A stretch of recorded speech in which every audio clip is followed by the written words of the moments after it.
Don't hear what they say, too late anyway. Why do I need to be good all the time? Nah, nah, nah. No drama, no drama, yeah. Nah, nah, nah. No drama, no drama, yeah, yeah. Nah, nah, nah. No drama. What's poppin' YouTube? It's Jalen, and if you're new here, hey girl, hey. So today, guys, I'm gonna be doing a little like relationship 101 type of video thingy. Basically all the questions that you're scared to ask your mom that you want to know, I got you. I asked you guys on Instagram, ask me anything to do with relationships. I said I will say your name in the video. I don't know if I'm going to say people's names because it's on Instagram, so it's like usernames. So I don't know if I'll be able to. If you include your name in it, I'll say it. And if you say you want to be anonymous or whatever, I'll just leave you anonymous. Or if you have like a username that I can't pronounce, I'll just say the question. Nikki asked, how do you deal with people talking bad about your relationship? Really need to know. That has to do with them. That has nothing to do with me. So I don't give a fuck.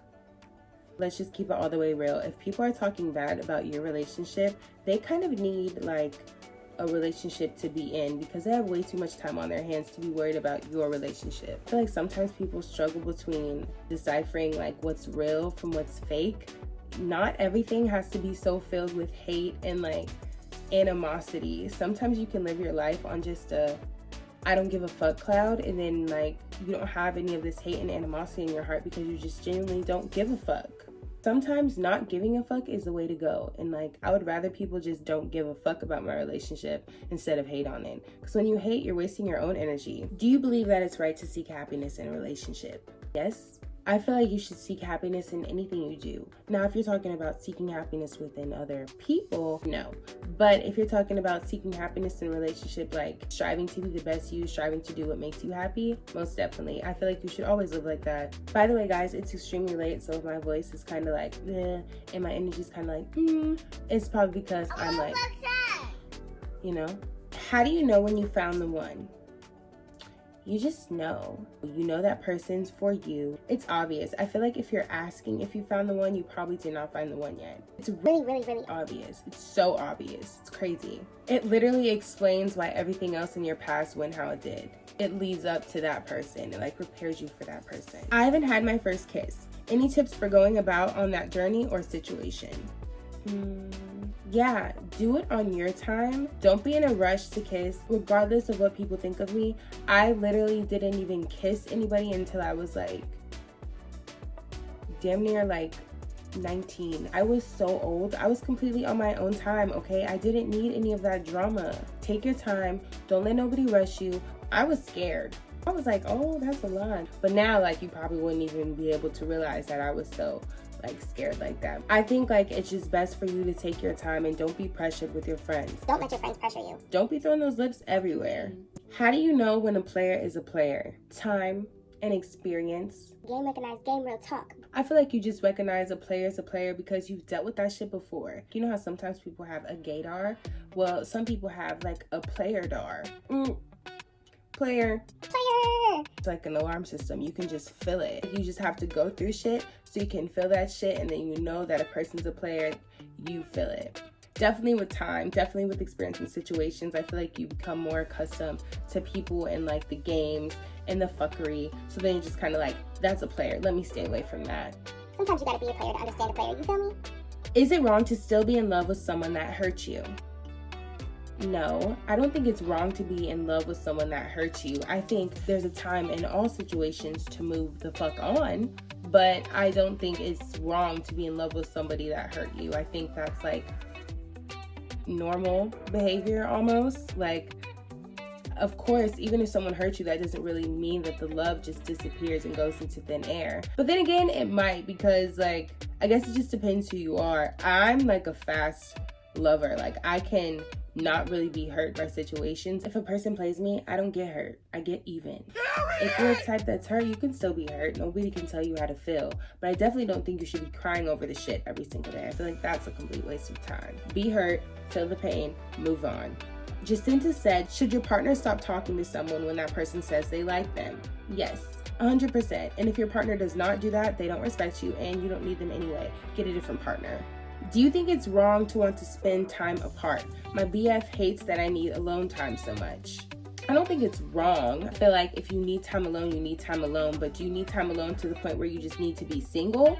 Or do you need time alone to the point where you're just like, boy, you all up on me, give me some space? That's okay to get your space sometimes. It's healthy. If you're doing it to the point where you just don't want to be around him, maybe you should reevaluate the relationship. Because maybe it's not all it's cracked up to be. How do you know when it's time to let them go, even when you guys got history? If you're questioning letting them go, let them go. Because I'm telling you right now, you're just gonna question it deeper if you keep holding on to it. People get too accustomed to being comfortable within relationships that they'll stay unhappy just because, like, comfortable for them. I don't understand that. You have one life to live. Don't live a miserable one. Try not to be the reason for your own stress. If the world is saying let it go, let it go. Fuck history. You're literally wasting time creating this long ass history that's going nowhere. It's like a boring ass history book that no one wants to read. It's just a big old mess. How to maintain a relationship with someone who can't trust. You cannot maintain a relationship with someone who can't trust, because the person's always going to be accusing you. You guys aren't going to get along. It's just going to probably get on your fucking nerves eventually. Maybe like later on when they're more mature, maybe you guys could try again, like down the line. This full black attire, and all of my advice is like, so probably just dump the person and move on. I'm just telling you from my perspective, like what I feel like I would do, because I don't know who I'm talking to, but I just kind of want to be like the big sister you guys never had. I don't have any sisters, so I kind of want like a bunch. How do you maintain a stable relationship? Like, what do you do to keep it alive?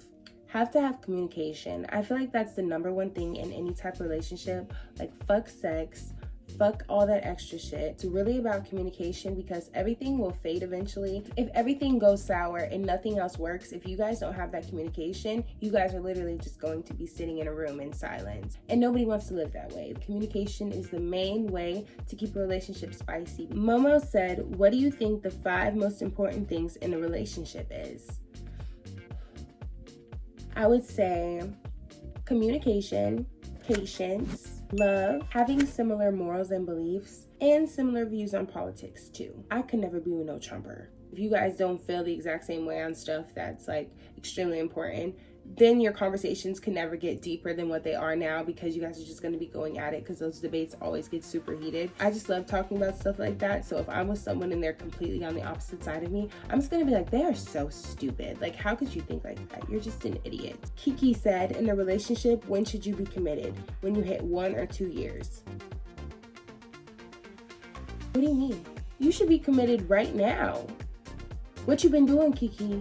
You don't love him? If you're in a relationship and you're not in that relationship to commit to somebody, then you should just get out that relationship, because you're wasting your time. I will never date somebody just for the fun and shits of it. I don't have time for that shit. I love being alone too much for that shit. I don't think that anybody should be in a relationship if they aren't wanting to be with this person for the rest of their life, because you're just wasting your time and theirs. Kiki, commit. My partner doesn't sleep home, waste money on alcohol. There's no progress. Should I stay or go? You should go. Obviously, you said no progress, which I'm just guessing insinuates that you've talked to them before about the problems that you have. And if they still haven't changed it, I just feel like, no, you don't need that. You don't need to deal with that, because they obviously don't care how you feel about it. They're still going out. They're still drinking alcohol. They still are wasting money. I don't know. I just don't think you need that drama. Like I said, I don't think relationships should add extra stress to your life. I think relationships should be the bright area of your life, or I think you shouldn't be in that relationship. That sounds like super draining, super negative, and you should get out. Giselle said, do you ever consider an age too young, or that someone needs more than one person in their life? Personally, I don't think there's any age that's too young. Those rare stories where people will be like, I've known him ever since I was a little girl, and we grew up together, and now we're married and we have 5 kids and we're super happy. There are some people that legitimately in the world have those stories. There's a lot of people that have to go through multiple heartbreaks in order to find what was meant for them. In most cases, yes, I do feel like you have to have more than one person in your life to realize who's the person for you. Like, the chances of your husband or your wife moving in next door and you just living together forever is just like, the chances are very slim. Your husband might be in Alaska for all you know. Knowing that, I do think like a lot of people do need to date more than one person. A lot of people need to and do need to date more than one person in order to find out like what they want out of life, figure out who's for them. That is all the questions. Some of them were like repetitive, kind of answered the main question of it, if that makes any sense. Thank you guys so much for watching this video. Please make sure you subscribe and share. I'm trying to get to 10K, so come there with me. We're on our way. ILY, and I'll see you guys in my next video.